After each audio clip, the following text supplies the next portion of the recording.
दोस्तों कहते हैं हिस्ट्री रिपीट्स इटसेल्फ और हाल ही के दिनों में हमने ऐसा ही कुछ सिलिकॉन वैली बैंक के साथ होते देखा।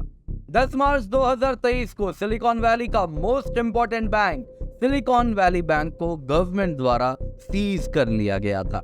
एसवीबी के डिपॉजिटर्स द्वारा एक साथ अपने डिपॉजिट्स विड्रॉ करने की कोशिश के कारण एसवीबी को इनएडिक्वेट लिक्विडिटी और इंसॉल्वेंसी फेस करना पड़ा। ये कोलैप्स इतना बड़ा है कि इसे यूएस हिस्ट्री में सेकंड लार्जेस्ट बैंक फेलियर बताया जा रहा है। दोस्तों आज इस वीडियो में हम एसवीबी क्राइसिस को समझने की कोशिश करेंगे और साथ ही कुछ इंपॉर्टेंट इकोनॉमिक कंसेप्ट्स पे भी नजर डालेंगे।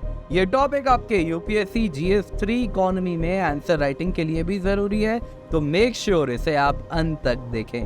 आइए सबसे पहले जानते हैं सिलिकॉन वैली बैंक के बारे में। What is silicon valley bank? Silicon valley bank एक स्टेट चार्टर्ड कमर्शियल बैंक है जो सांता क्लारा कैलिफोर्निया में सिचुएटेड है। ये डिपॉजिट्स के अनुसार सिलिकॉन वैली का लार्जेस्ट बैंक था। एसवीबी एक ऐसा लीडिंग फाइनेंशियल इंस्टीट्यूशन था जो टेक इंडस्ट्री की जरूरतों को पूरा करता था और सभी वेंचर बैक टेक स्टार्टअप्स में से लगभग आधे का प्रेफर्ड बैंक बन गया। हर बैंक की तरह एसवीबी ने भी इन स्टार्टअप्स के डिपॉजिट्स को अलग अलग इन्वेस्टमेंट्स में लगा दिए थे। दरअसल बैंक्स को जो डिपॉजिट्स मिलते हैं वो उन्हें लेंड या इन्वेस्ट कर देते हैं। लेंडिंग्स पे इम्पोज्ड इंटरेस्ट रेट्स और इन्वेस्टमेंट के रिटर्न्स बैंक्स के लिए प्रॉफिट के रूप में काम करते हैं। इसलिए जब ऑलमोस्ट सभी डिपॉजिटर सडनली एसवीबी से अपने डिपॉजिट्स विड्रॉ करने गए तो एसवीबी के पास नेसेसरी अमाउंट्स मौजूद नहीं थे। लेकिन आखिर क्यों डिपॉजिटर्स को सडनली मनी विड्रॉ करने की जरूरत पड़ी? आइए इस पूरे क्राइसिस को डिटेल में समझने की कोशिश करते हैं। The crisis. दोस्तों इस क्राइसिस को समझने के लिए हमें कोविड-19 के समय लौटना होगा। कोविड-19 के दौरान विश्व भर में इम्पोज किए गए लॉकडाउन के कारण वर्ल्ड इकोनॉमी बुरी तरह इफेक्ट हुई थी। इन्वेस्टमेंट्स ऑलमोस्ट जीरो थे। इन्वेस्टर्स न्यू वेंचर्स में इन्वॉल्व होकर रिस्क नहीं लेना चाहते थे। तब सिचुएशन की ग्रेविटी को समझते हुए यूएसए के central bank federal reserve system, जो कि भारत में आरबीआई जो काम करता है उसी का इक्विवेलेंट है federal reserve system in USA, उसने इंटरेस्ट रेट ऑलमोस्ट जीरो कर दिए। जब इंटरेस्ट रेट ऑलमोस्ट जीरो होता है तो इन्वेस्टर्स अपने इन्वेस्टमेंट्स को इंक्रीज कर देते हैं क्योंकि इंटरेस्ट की चिंता किए बगैर वो रिस्क ले सकते हैं। इस तरह इंटरेस्ट रेट ऑलमोस्ट जीरो होने के कारण इन्वेस्टर्स के लिए लोन बोरो करना आसान हो गया। यहाँ पर रिस्क की बात इसलिए की जा रही है क्योंकि स्टार्टअप में इन्वेस्ट करना जोखिम भरा होता है। हो सकता है जिस स्टार्टअप का फ्यूचर आज प्रॉमिसिंग भले दिख रहा हो वो बाद में एक्सपेक्टेड आउटकम्स ना शो कर पाए। इसलिए किसी भी स्टार्टअप में इन्वेस्ट करने का मतलब है रिस्क से भरा हुआ इन्वेस्टमेंट। लेकिन यदि इस इन्वेस्टमेंट में इंटरेस्ट रेट का टेंशन ना हो तो इन्वेस्टर्स रिस्क लेने में संकोच बिल्कुल भी नहीं करते। यहाँ एक और बात गौरतलब है कि बॉन्ड वैल्यू और इंटरेस्ट रेट का रिलेशन इनवर्स होता है। इंटरेस्ट रेट जब लो होता है तो बॉन्ड की वैल्यू उतनी बढ़ जाती है। इसलिए मार्च 2020 में एसवीबी ने यूएस गवर्नमेंट बॉन्ड्स में बिलियंस ऑफ डॉलर इन्वेस्ट कर दिए। खैर फेडरल रिजर्व को उम्मीद थी कि इंटरेस्ट रेट डिक्रीज करने से इन्वेस्टमेंट्स इंक्रीज होंगे, जिसके चलते मार्केट में मनी सप्लाई बढ़ जाएगा और इकोनॉमी पॉजिटिव ग्रोथ रजिस्टर कर पाएगी। लेकिन मार्केट में मनी सप्लाई के बढ़ने से नेगेटिव ट्रेंड्स भी देखने को मिलते हैं। दरअसल मनी सप्लाई का मतलब है लोगों के पास ज्यादा पैसा होना।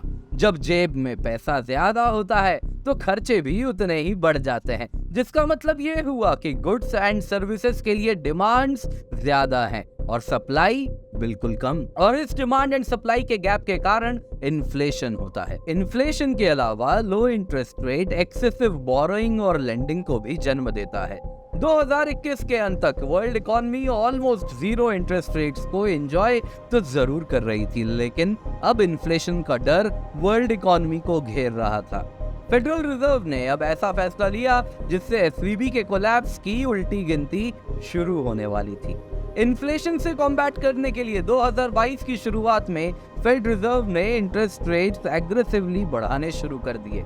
अब यहाँ आप समझ सकते हैं कि लो इंटरेस्ट रेट का जो इम्प्लीकेशन होता है उसका ठीक opposite effect high interest rate से पड़ने वाला था, यानी मार्केट में मनी सप्लाई का डिक्रीज। जाहिर सी बात है बॉन्ड वैल्यू पे भी इसका ऐसा ही असर पड़ने वाला था। अब हाई इंटरेस्ट रेट से बॉन्ड वैल्यूज डिक्रीज होने लगे। एसवीबी ने जो पैसे इन्वेस्ट किए थे वो टेक कंपनीज द्वारा डिपॉजिटेड मनी ही थे, इसलिए इनडायरेक्टली बॉन्ड वैल्यूज के गिरने से टेक कंपनीज के पैसे सफर कर रहे थे। एक तरफ अपने बिजनेस को रन करने के लिए इन्होंने इन्वेस्टमेंट में मनी पंप करना जारी रखा, वहीं दूसरी तरफ ये कंपनी फर्दर बिजनेस अपॉर्चुनिटीज के लिए कैपिटल रेज नहीं कर पा रही थी। इसके अलावा टेक्नोलॉजी स्टॉक्स भी 2021 से गिरने लग गए थे। लोगों ने पैनिक सेलिंग शुरू कर दी, यानी अपने अपने टेक स्टॉक्स को सेल करना शुरू कर दिया। अब टेक कंपनीज को कैपिटल रेज करने में मुश्किल होने लगी थी। उन्होंने एसवीबी से अपने डिपॉजिट्स विड्रॉ करने शुरू कर दिए, जिससे बैंक रन की सिचुएशन पैदा हो गई। बैंक रन एक ऐसे फिनोमिनन को कहा जाता है जब बैंक के डिपॉजिटर्स एक साथ पैनिक में अपने डिपॉजिट्स को विड्रॉ करते हैं। अब दोस्तों, जैसा कि हमने पहले डिस्कस किया था कि बैंक के पास डिपॉजिट्स बहुत कम रहते हैं, क्योंकि मेजॉरिटी ऑफ द डिपॉजिट्स वो इन्वेस्ट या लेंड कर देते हैं, इसलिए बैंक रन कभी भी किसी बैंक के लिए अच्छा नहीं माना जाता।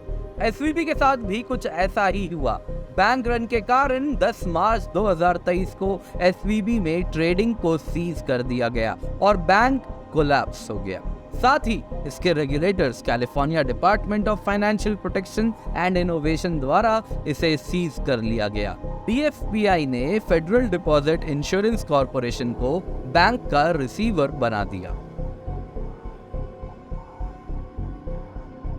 दोस्तों, बताया जाता है कि सोशल मीडिया के यूज से इस पैनिक को और हवा मिली थी।